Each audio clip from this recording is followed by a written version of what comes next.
This is a special announcement. We are heading to our SERICS conference in San Francisco for our 11th years of coverage, April 28, May 1st.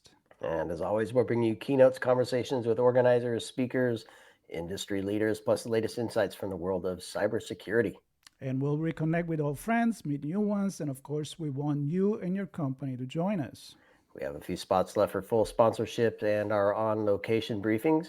You can book yours now at itspmagazine.com/RSAC. We're going.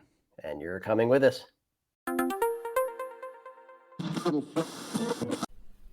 Marco. Sean. Ciao. How are you? How is your Italian? How is it going? It's not good. It's better. My cybersecurity is way better than my Italian. Are you using ChatGPT for your Italian? ChatGPT for my Italian. Yeah, very good.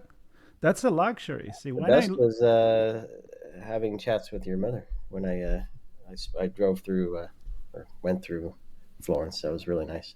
She helped me, but then I lost all the. You forgot everything. Once you came back to the U.S., your Italian was gone. You didn't keep me on it. I blame you. Well, now you have an homework for next year. I take no responsibility myself. Okay, are you ready for homework for next year? All right, homework. Yes. So you need to learn Italian because next year we're going to go to ITASEC, which is the conference, the official Italian conference on cybersecurity. And I missed it just by a few days because I had to come back in the United States. But I did promise to go there next year. And in the meantime, I invited Professor Alessandro Armando here on the show so that he can tell us what's been going on this year and maybe even the year before, what it's all about. And we'll make a commitment to go on location. I'm sure, Sean, I don't have to push you to go to Italy again. No arm twisting needed here. I'll be there in a heartbeat. Yes. Very well. Okay, enough chatting. Alessandro, welcome to the show.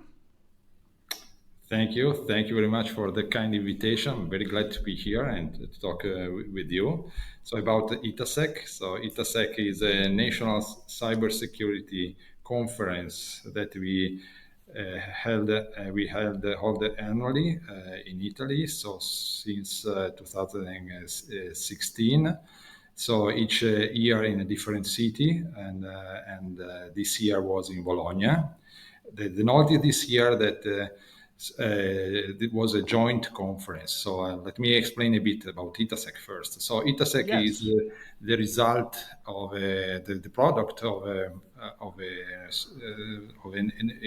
national cybersecurity laboratory, which is of CINI. CINI is a national inter-university consortium of informatics, where basically all universities offering courses in cybersecurity or doing research in cybersecurity participate, and in particular there is the laboratory in cybersecurity, which I'm a director of, has launched this initiative of having a national cybersecurity conference back in 2016. So, and this is already the 9th edition. That the next year will be the 10th. So there will be an opportunity to celebrate, and so it's an interesting venue because we had the privilege to do a kind of community building in Italy on cybersecurity. So at the beginning, back in 2016, there was a lot of work to do in this direction. So, and we offered a venue where scientists working in cybersecurity, but also relevant stakeholders, I mean governments and institutions and also industry could meet and exchange ideas and problems on cybersecurity. And over the years, as we all know, cybersecurity has evolved a lot. Nowadays in Italy, we have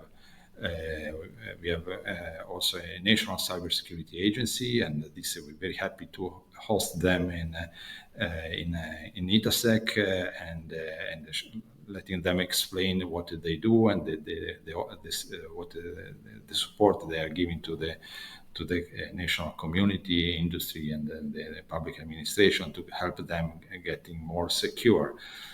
And so it's a hybrid in a sense, because the ITASEC, because it offers the opportunity to scientists to present their research achievements, but at the same time it offers a showcase for stakeholders such as the national cybersecurity agencies and also industry to present their problems, the challenges, and that's, I think, the key of the success of ITASEC. So that's was very. And then this year, as I said, it was a joint venture between the National Cybersecurity Laboratory of CINI and another major effort that we are conducting here in Italy at the research level, which is called SERICS, which stands for, is an acronym for Security and Rights in the Cyberspace. This is a so-called extended partnership that where there are public and private partners involved in working together on quite ambitious research agenda, and thanks also to the funding by the European Union in the context of a resilience and recovery plan. And so this is a 3 years effort. So we have just entered the third year. So it was a good opportunity to present the result of the research of all the teams. So SERICS comprises 24 partners, mostly from academia, but we also have top players in cybersecurity contributed to the work. So that was a nice opportunity to present the result of the project. Yeah, and Alessandro, I see the SERICS events noted here in the overall program. Can you give us an overview of the structure? There's that event, there's an ACN event, there's a scientific track, a workshop. It's a 6 calendar day event. 3rd through the 8th of February is when it was held. One of the longer conferences. Yeah, it is. It is. A lot of stuff. Can you give us like an overview of yeah. what some of the programs are, who attends each thing? I'm assuming there's some executives, some practitioners, some education. I propose to go. I'm proceeding chronologically. So starting for the first day was devoted. So it's devoted to workshops and satellite events. One of these was very interesting, very important for us, where we involved students from the high school. Especially for vocational studies, and so they had the opportunity. We had the opportunity to present a research program, which is called the Cyber Challenge for them. So they basically we provide this teaching in cybersecurity, but for hands-on activities, basically, where they basically learn by playing, essentially, so by using this capture the flag competition. So that was important. We gathered, so we had the opportunity to have more than 100 students listening to the presentation of the program, and that was the starting day. So then we had a number of workshops that day, a specialized workshop in a number of topics, one on the security of AI, so the topics of, for instance, adversarial machine learning, which is a very hot topic nowadays, and there was a specialized workshop on these themes. And then we had, throughout the whole week, we had a number of very relevant keynote speakers. We had the pleasure to have Giovanni Vigna, presenting a keynote speech, and then Lorenzo Cavallaro, Battista Biggio, and Melanie Riebeck. So it was very, very nice to listen by their own voices in presence what they are doing, and also confronting them in talking with, listening and interacting with the scientists here in Italy. And then the second day of so on Tuesday, there was a presentation by the Director General of the National Cybersecurity Agency, and also the Director of the European Cybersecurity Center, and then the scientific track started, and we touched. So we organized scientific tracks in a number of pillars. So there are many topics on human and legal aspects. There were several sessions on that. One on attacks and defenses, including the role of AI for the cyber, but as I said before, also very important, and the security of AI. So to what extent we can rely on AI, and the concern is that it can also become a new vector for attacks. So if not designed in a proper way, and deployed in a proper way. And then we touched with technical session touched a number of very relevant topics. So, for instance, security of virtualization and containerization technologies. And the topic on cyber risks, new trends in that area, and so on. And a little bit of everything. Yes, yeah, a bit of everything. So that's it's so large. This is also explain why the full week was necessary to present what's going on, because cybersecurity is now so broad. I mean, every right. bit of ICT is touched by, is affected by cybersecurity. So that's if you want to talk about. So Alessandro, so I mentioned that many years ago, I think it may have been 2017, I guess, that maybe that was the year that it was in Pisa, and I was there in Italy. I went there. I was in touch with Professor Luigi Martino at the time, and it was a very small venue, not that many people, almost like classrooms. So I was really at the beginning. I'd love to know from you how this has progressed into become 6 days with all this track, and that of course goes along with the importance and the role that cybersecurity has been taking in society. You mentioned that as well. So I remember in those years when I would say cybersecurity in Italy, people would be like, what are you talking about? And now, of course, you hear in the news, it's everywhere, European community and so on. So your vision, because you've been involved with this since the beginning, on how it's progressing and if it's progressing in the right way, on your opinion. No, my vision is, I had the opportunity to saw the community, the cybersecurity community grow over the years, and there have been fundamental changes. So also in industry and in the governmental organization. At the beginning, cybersecurity was not only seen as a problem of IT, of the IT department, but it was a nuisance. It was a problem that we have to deal with, unfortunately. and now it is understood that it's also, first of all, it is not an option anymore. So you must have to deal with it. And also companies, even a company that are not cybersecurity providers, but they see also cybersecurity as an opportunity. So because having the right posture in cybersecurity made the difference also in terms of perception by the potential customers. So that has been very significant evolution in this from this point of view.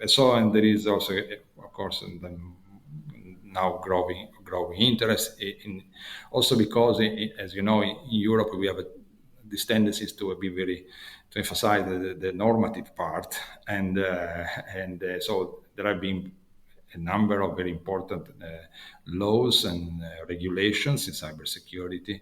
So one of the so-called is DORA, is a Digital Operational Resilience Act for the financial sector.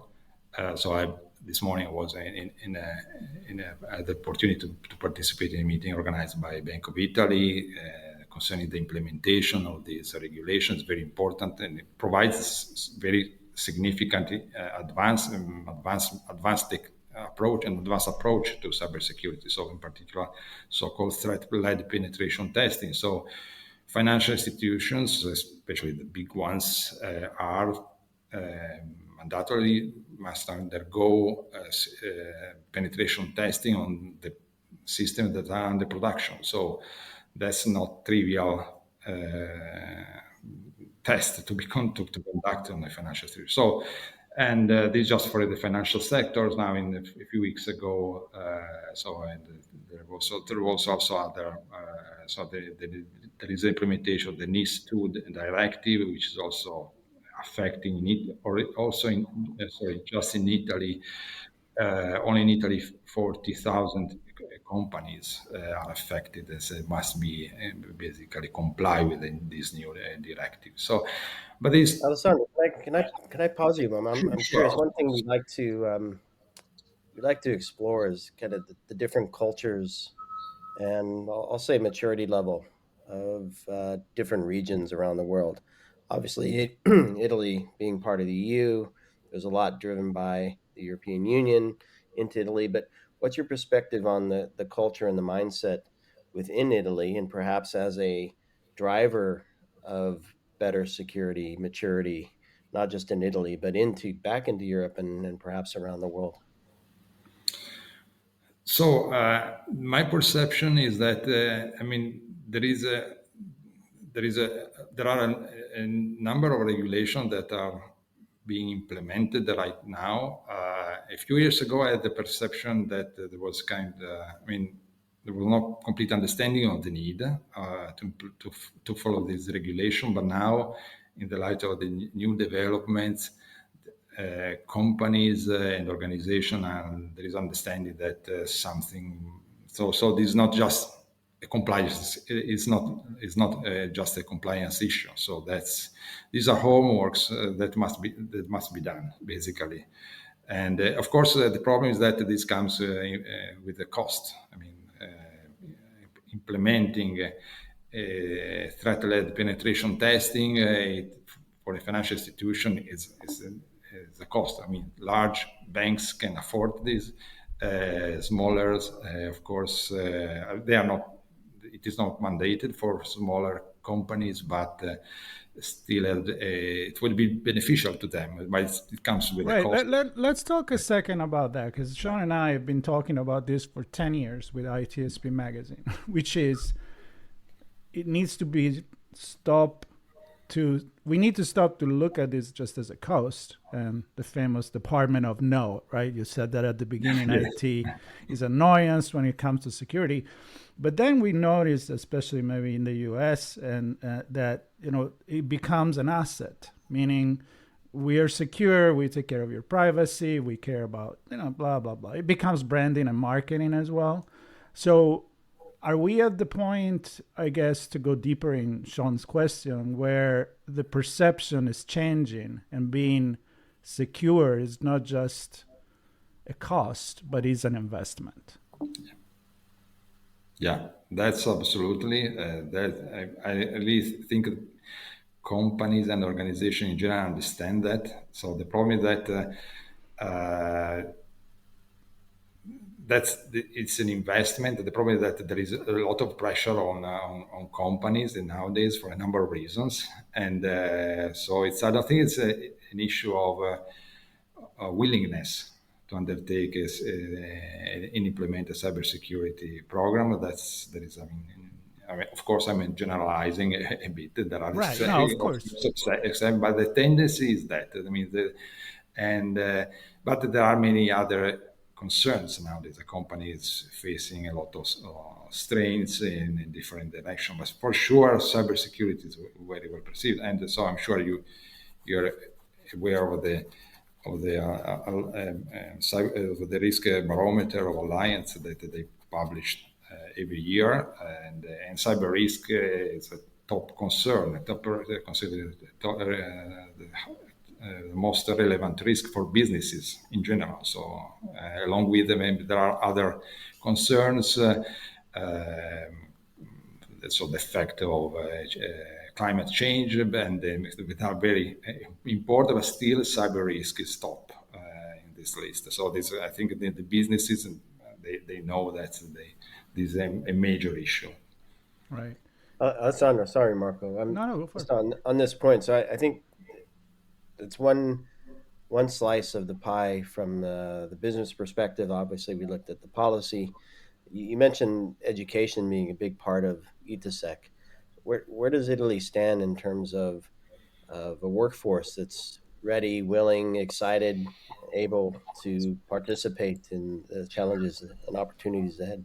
So here, I'm telling this with proud, so with pride. So as a national cybersecurity laboratory, so we have been working hard and on this because we are it's the consortium of universities. So for us, our main mission is to train and people and youngsters mostly. So we have devised a very a program that initially was called cyberchallenge.it, and with basically all participating university training, selecting and training 20 students. So ranging with the age, ranging from 16 to 24. So this also including student from the high school.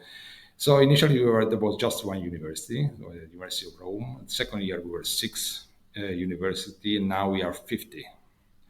And if 50 times 20 students gives 1,000, which is an impressive number. Yes. And so this is I'm very proud of this because this result it's a consortium is a network university, and we are leveraging the fact that we are a network of universities. So we have somehow we managed. There was a magic at some point that we stopped reasoning as an individual university competing with each other, and at some point, thanks to my predecessors also, and we started thinking as the system level. So, and the work has brought fruits, and the important one. So we have been given by the government the privilege and also the privilege to organize and support the national cybersecurity team. So it's so that competes at the national level on and this year. So it's called Team Italy, and this year we hosted the European Cybersecurity Challenge in Torino. So and this was very nice. There were 40 countries participating, 36 from, if I remember well, 36 from Europe in broad sense, and 4 from outside Europe, overseas. So it was also US, UK as external, and also Canada. And it was in Australia, so and it was very major event. Also logistically, as you can imagine, organizing an event like this, and also which it's not only having a venue, you must also set up a platform, the playground for to host such a cybersecurity event. So there was all the computing infrastructure, and everything went very well. And so next year, so this is an event organized by ENISA, the European Cybersecurity Agency, and and next year it will be in Warsaw, in Poland. So that's. Well, I have to say, Alessandro, I'm very impressed. I'm very proud as an Italian as well to see the progress that has been done in these years that this is happening. I know how hard you guys work on this, and I can see a lot of conversation. I hope we will have more conversation with you, with all the committee and all the people that are part of the programs. And a question is, as we close, do you guys decided what is going to be next year? Yeah, of course. Yeah. Can you reveal it? I was waiting for this question. So yeah, tell me about that. Next year will be in the beautiful Sardinia, so in Cagliari. Oh wow! Okay, that's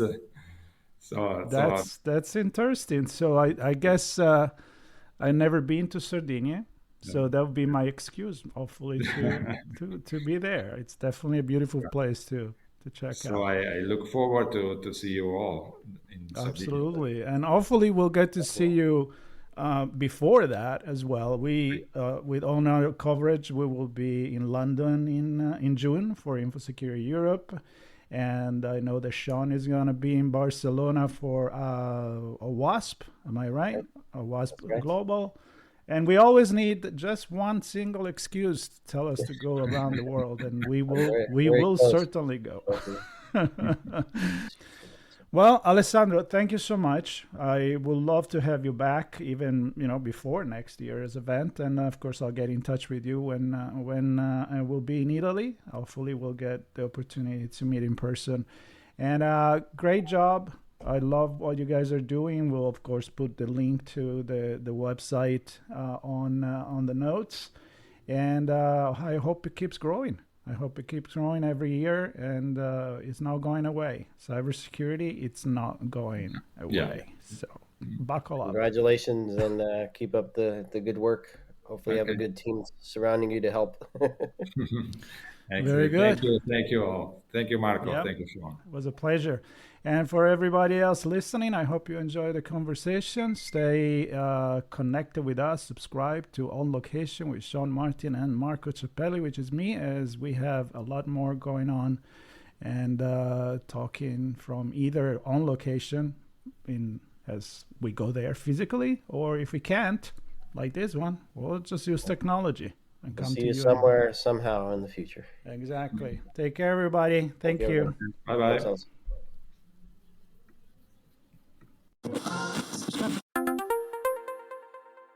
This is a special announcement. We are heading to our RSA conference in San Francisco for our 11th years of coverage, April 28, May 1st. And as always, we're bringing you keynotes, conversations with organizers, speakers, industry leaders, plus the latest insights from the world of cybersecurity. And we'll reconnect with old friends, meet new ones, and of course, we want you and your company to join us. We have a few spots left for full sponsorship and our on-location briefings. You can book yours now at itspmagazine.com/RSAC. We're going. And you're coming with us.